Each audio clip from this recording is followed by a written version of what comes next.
Namaste, good evening. This is Dr. Aparna. I am an Ayurvedic neuropsychotherapist, a passionate Ayurveda psychotherapy, Bhagavad-Gita, and neuroscience infopreneur, founder Global Neuromind Veda.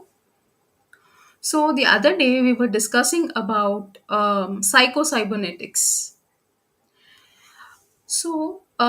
Today we will continue the discussion on what the book Psycho-Cybernetics by Maxwell Maltz, teaches us. See, Psycho-Cybernetics utilizes a mechanical perspective of your brain and body's activity to create a new system of thinking and behaving. So, this book, as we discussed, was originally written by a plastic surgeon turned self help author, Dr. Maxwell Maltz. So, this book explores the power of the mind and its impact on our success and happiness, as well as failures and unhappiness. So, it offers techniques and exercises to reprogram our subconscious mind and improve our self image. So what are we going to learn? How your self image and patterns of thinking impact everything you do. Your self image determines your self worth. So, how to improve your life by changing your habits and thoughts, how to turn setbacks and failures into progress and success. See, psycho-cybernetics is full of powerful ways to get out of a rut and reach your full mental capacities. So, what is self image? See, usually your self image defines your self worth. See, this might sound like an overly obvious answer. See, self image is exactly what it sounds like. It's an image we construct about ourselves to help us figure out who we are. So, self image is the mental blueprint of who we believe we are. So, it is built from our past experiences, successes, failures, and beliefs. So, it's a kind of like what you would do if you were a writer and you were brainstorming a new character. So, to help contextualize the character for yourself and for your readers, what you do is you would identify a few characteristics about yourself.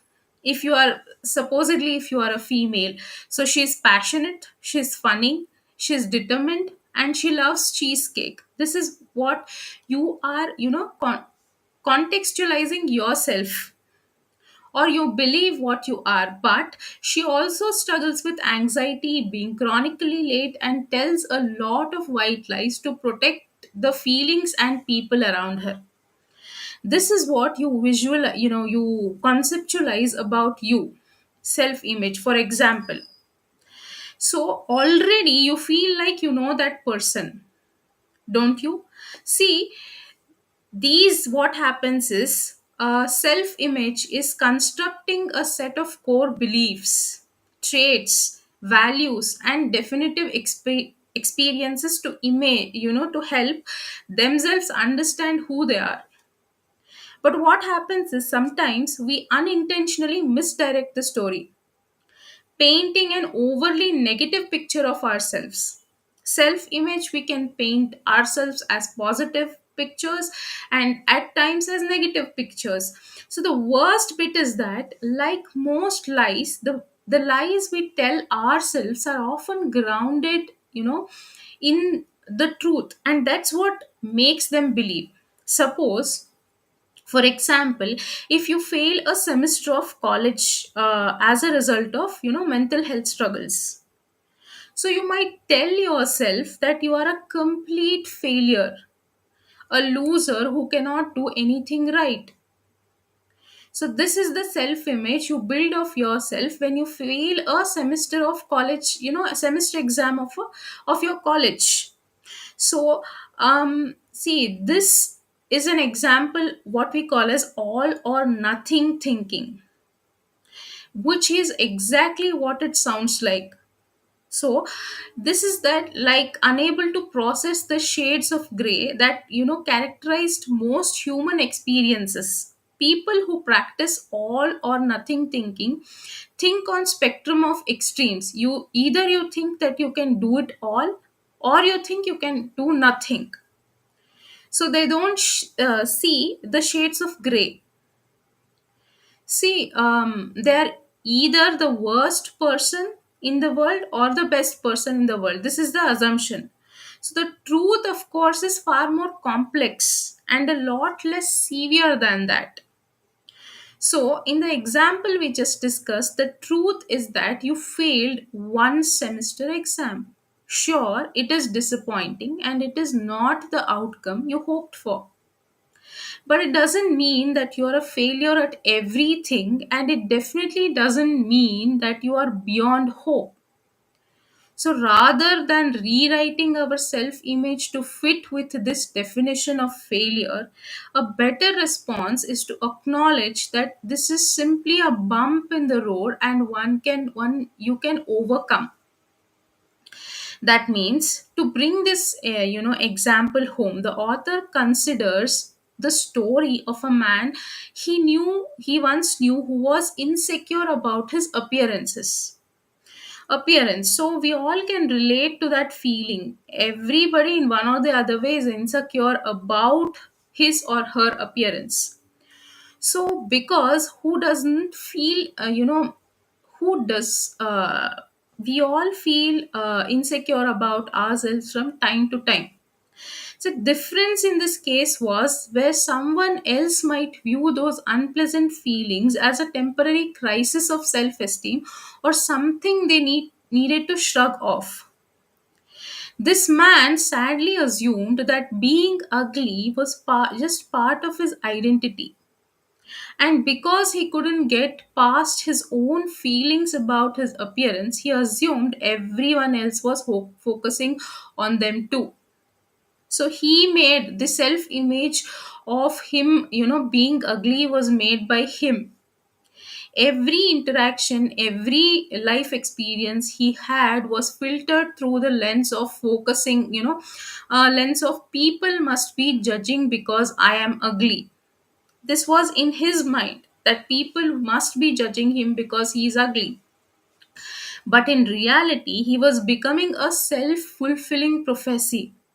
No one treated him differently because of his looks. In fact, most people didn't even notice them or consider him to be ugly.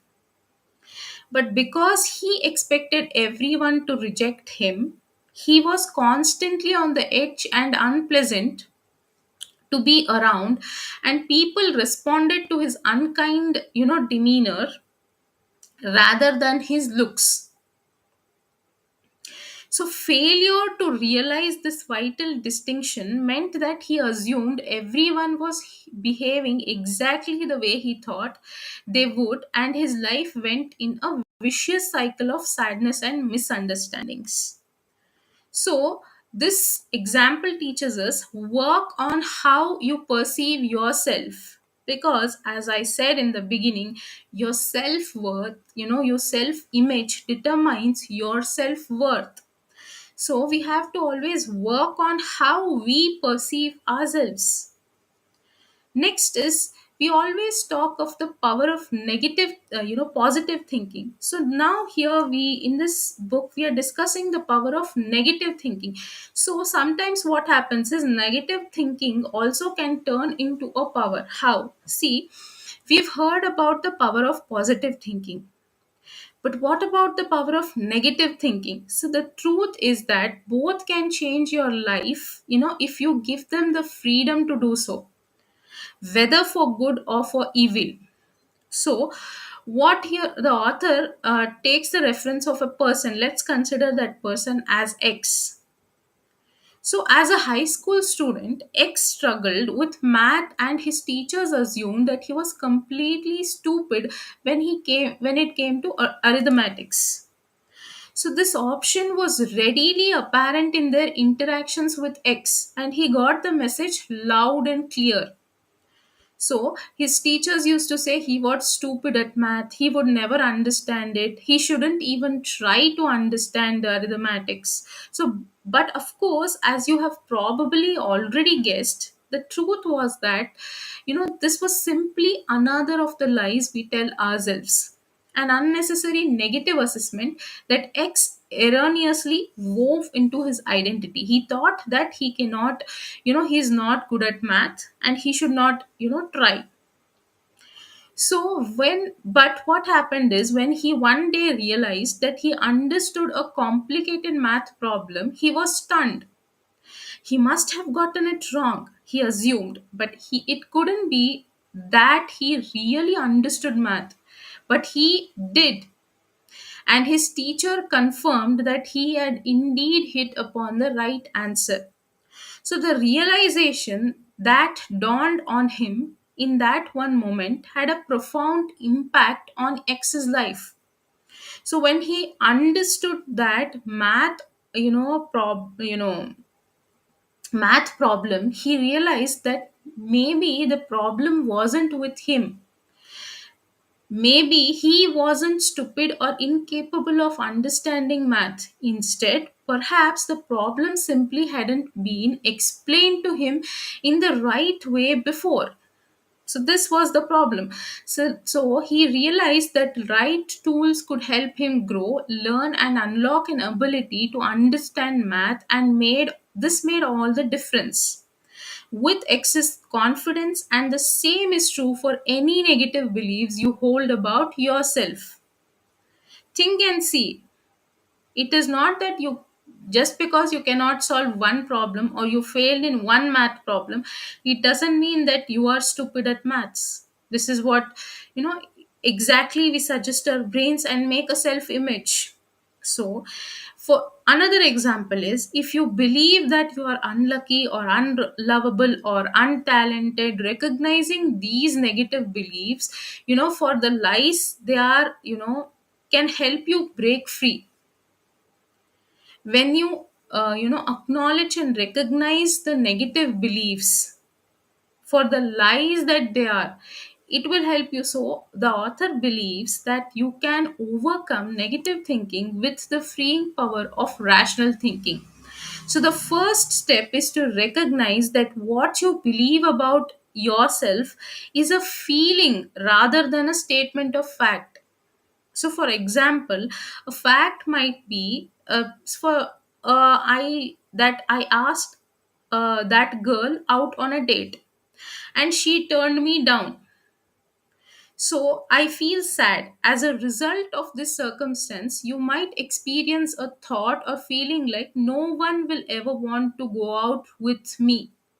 So I am ugly, I am unlovable. But as you can see from the difference in these examples, the latter is not a feeling. The latter is just a feeling and it is not a fact. See, if once somebody didn't, as in this example, come with you for a date, that doesn't mean that no one will ever want to go out with you. It is your feeling rather than the fact which you believe. And because it's only a feeling, it should never be absorbed into your identity as an intrinsic part of your self image. So instead, you should seek to accept that there is that it's a fleeting feeling, one which will pass and one which means nothing about your identity. So, in the psycho-cybernetics, we explore the foundational principles of the self-esteem and how it works. So it's time to take a closer look at what, psycho-cybernetics is a theory which conceptualizes that the human brain as a type of computer and self-esteem as the sort of software it runs on. Isn't it true? So we will discuss the rest in the next session. So that's it for today's session. Thank